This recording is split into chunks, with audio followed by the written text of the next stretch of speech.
बहराइच से मुख्यमंत्री योगी आदित्यनाथ का मेहसी तहसील में आगमन हुआ। तेजवापुर ब्लॉक के बेड़नापुर स्थित रामलीला ग्राउंड में मुख्यमंत्री का हेलीकॉप्टर उतरा। मैदान में जनसैलाब उमड़ पड़ा। हजारों की संख्या में लोग सीएम को सुनने पहुंचे। कार्यक्रम में मुख्यमंत्री ने मेहसी और नानपारा विधानसभा क्षेत्र के लिए कुल 350 करोड़ रुपए की 70 परियोजनाओं का लोकार्पण और शिलान्यास किया।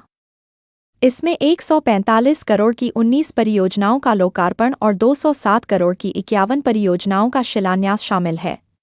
मुख्यमंत्री ने लाभार्थियों को योजनाओं का लाभ भी वितरित किया और विकास कार्यों की सराहना की। एसके के न्यूज़ के लिए जनपद बहराइच से हमारे संवाददाता जुनैद बैग की खास रिपोर्ट। एक बड़ा इंडस्ट्रियल लॉजिस्टिक कॉरिडोर को विकसित करने की योजना यह भी वहां पर तैयार की गई है, नेपाल बॉर्डर पर। और इन सब कार्यों के कारण अब मैं कह सकता हूं एस्पिरेशनल डिस्ट्रिक्ट से इंस्पिरेशनल डिस्ट्रिक्ट बना है हमारा बहराइच। गाजी मियां का मेला कराने से ही फुर्सत नहीं था।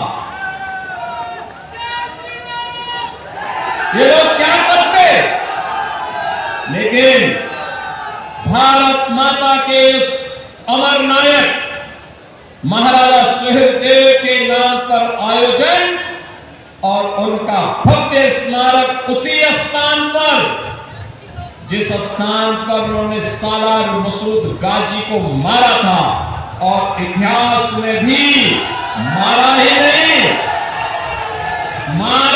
नहीं, उस गाजी को ऐसी मौत मारा था जो इस्लाम में सबसे खराब मानी जाती है। बुनियादी ढांचे में पूरे देश में एक्सप्रेशनल डिस्ट्रिक्ट की रैंकिंग जारी होती है। अब देश के अंदर पहली रैंक स्थापित किया है बहराइच में। कृषि में दूसरी रैंक आई है बहराइच की और शिक्षा में बहराइच की आई है चौथी रैंक। ये है बहराइच की नई पहचान। 21 करोड़ रुपए भी बहराइच जनपद को अलग से दिए हैं। अब तो बहराइच से खैराबाद के बीच में रेलवे लाइन के निर्माण के लिए भी भूमि अधिग्रहण का काम चल रहा है और गोरखपुर से शामली तक एक इकोनॉमिक कॉरिडोर बनने जा रहा है। इसमें भी बहराइच से होकर के वो कॉरिडोर जाएगा। यानी ये जितना इंफ्रास्ट्रक्चर विकसित हो रहा है, आने वाले समय में बहराइच उद्योग और निवेश के एक नए केंद्र के रूप में विकसित होगा। और निवेश का मतलब नौजवानों के लिए रोजगार,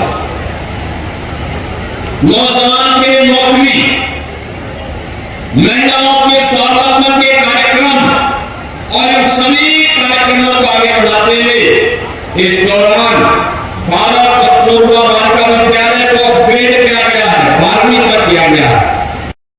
ये तब संभव हो पाया है जब आपके द्वारा चुने गए विधायक दिन रात एक मेहनत करते हैं।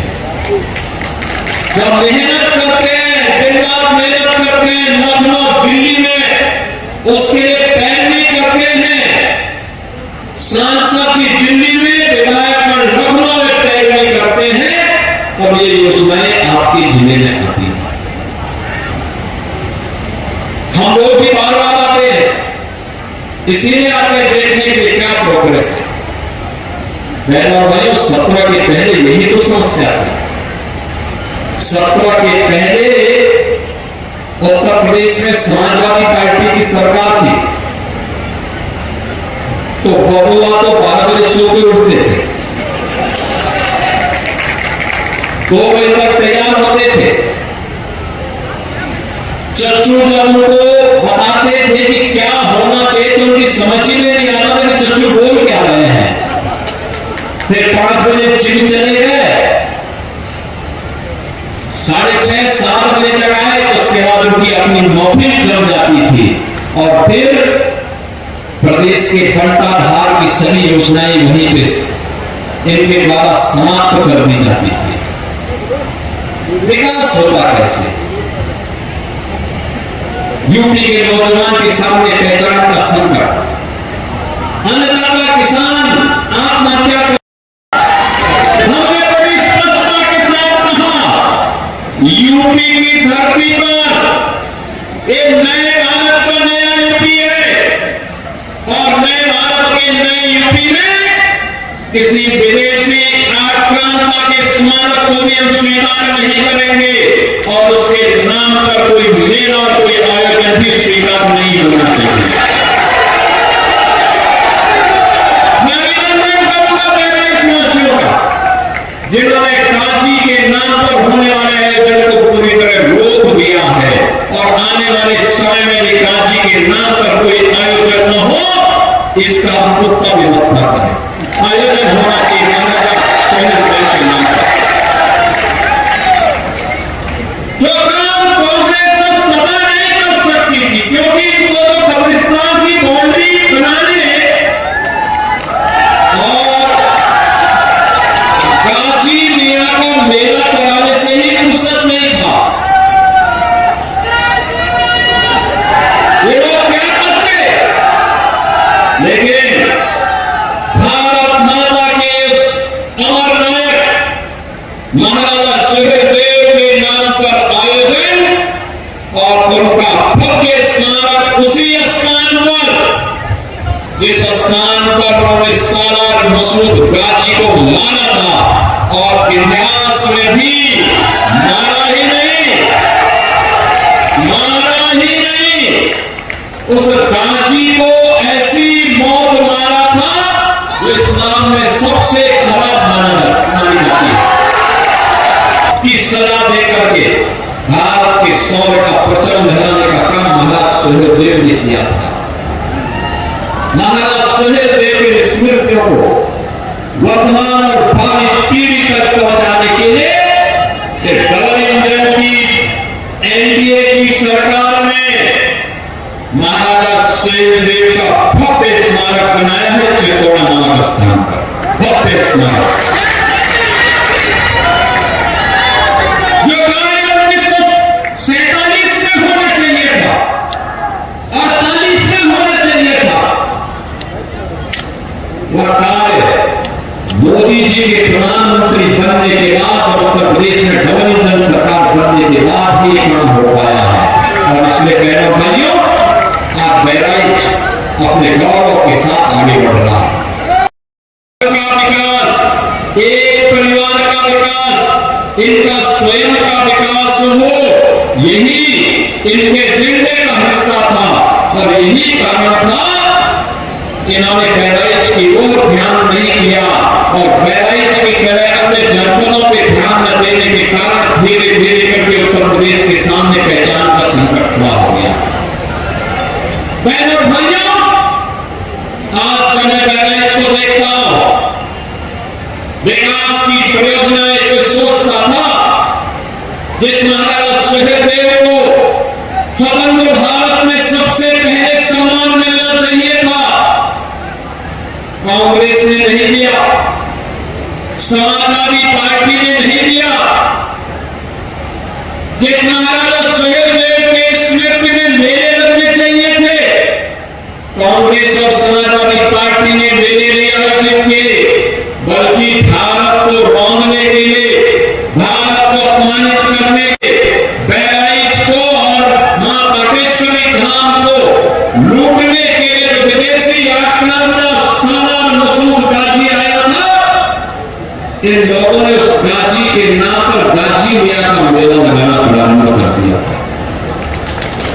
हमारी समर के अमर सेनानी राजा बलभद्र सिंह चौहानी के बलिदान से इस पावन धरा को और भी ऊर्जावान और उर्वरा बनाया है। ऐसी पावन धरा को मैं कोटि कोटि नमन करते हुए आप सबका मैं हृदय से अभिनंदन करता हूं। जनपद में आने का अवसर प्राप्त हुआ। पिछली बार बल्हा विधानसभा क्षेत्र के भरतापुर में 500 लोगों को पुनर्वास की दृष्टि हमें आने का अवसर प्राप्त हुआ था। आज मुझे एक बार फिर से इस पावन धरा में आने का अवसर प्राप्त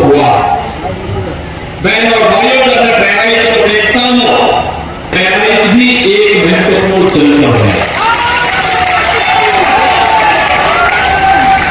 बहराइच भी उसमें से एक महत्वपूर्ण जनपद है और इस जनपद में इसलिए मैं कह रहा हूं कि जनपद इसलिए हमारे लिए महत्वपूर्ण है क्योंकि यह जनपद कर्तनिया घाट की अनुपम प्राकृतिक धरोहर की दृष्टि और साथ साथ यहां की उर्वरा भूमि उत्तर प्रदेश के अंदर सबसे अधिक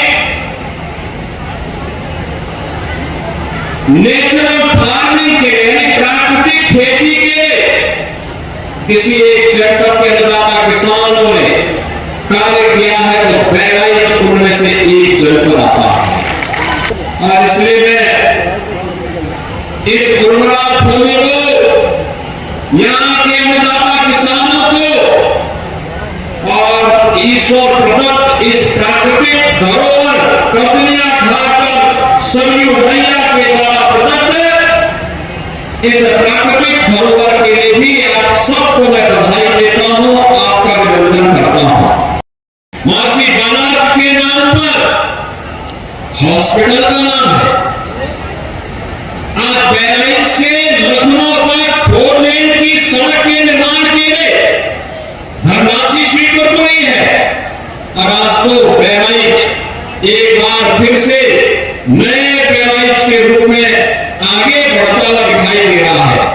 102 किलोमीटर की बाराबंकी बहराइच एक्सेस कंट्रोल 4 लेन कॉरिडोर के निर्माण के लिए यानी सड़क निर्माण के लिए 7,000 करोड़ रुपए मोदी जी ने स्वीकृत दिए हैं। 7,000 करोड़ रुपए की घाघरा सरयू पर बाढ़ बचाव की 22 परियोजनाओं को हम लोगों ने यहां के लिए स्वीकृत किया है।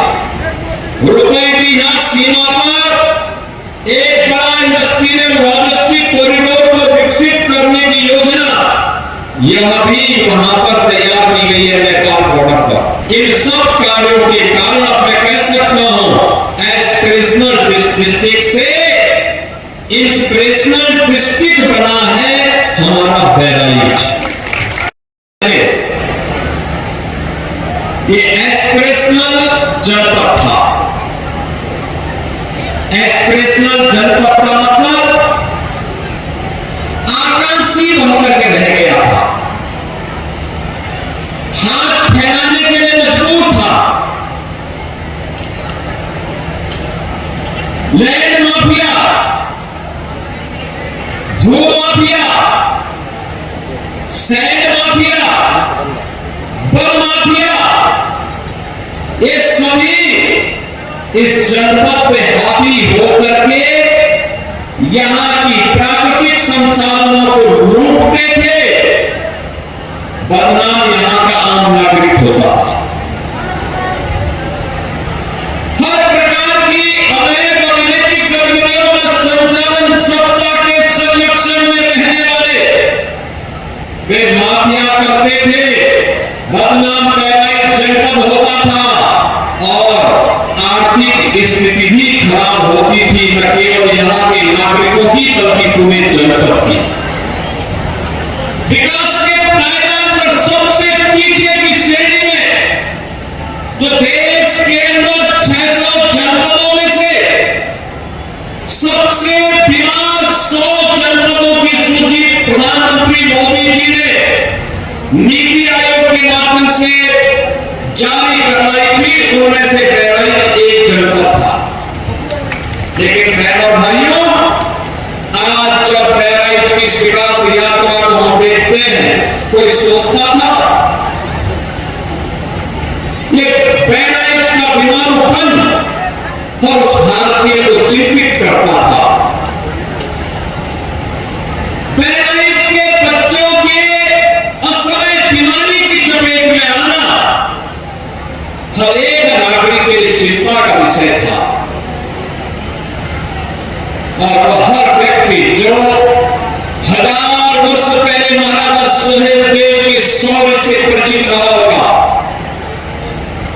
वो हर व्यक्ति जिसने महाराज बाला कृषि के